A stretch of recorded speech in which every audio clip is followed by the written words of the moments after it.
Меніңше, әрқайсымыз біздің өмірімізде маңызды рөл ойнаған адамдарды есімізге түсіре аламыз. Өзім үшін айтарым, мен қабылдаған барлық дерлік шешімдер біреудің ықпалының нәтижесі болатын.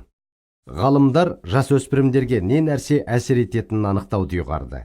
Енді өте мұқият тыңдаңыздар, мен нақты не істелгенін айтам. 10 жылдық зерттеу жүргізілді. Жасөспірімдерге жоғары деңгейдегі есірткіге, ішімдікке, бұзылған жыныстық қарым-қатынасқа, зорлыққа және сондай нәрселерге ұшырауға деген қаупі жоғары жасөспірімдерге. Айта кететін жайт, зерттеушілердің көпшілігі жасөспірімдердің осы нәрселерге неліктен елігіп кететінін анықтағысы келді. Бірақ осы ғалымдар керісінше әрекет етті. Тамаша, олар сондай елігулерге берілмеген балаларды зерттеп, олар сондайға елігу қаупінде болып, тіпті соған елігуге жақын тұрғандар еді. Сонымен нәтижесінде анықталғаны төмендегідей.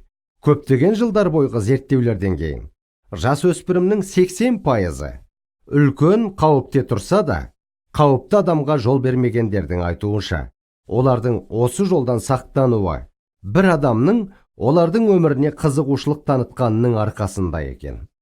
Айтпақшы, егер сіз мұғалім болсаңыз, тыңдаңыз, олардың 40% мұғалім деп айтқан. Көрдіңіздер ме? Барлығы қарым-қатынасқа әкеліп соғады. Кез келген шыңырауға тап болған бала жақындықты өтініп тұрады.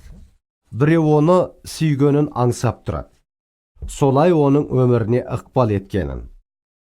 Дәуіт былай деді: көз алдымда мейірімің.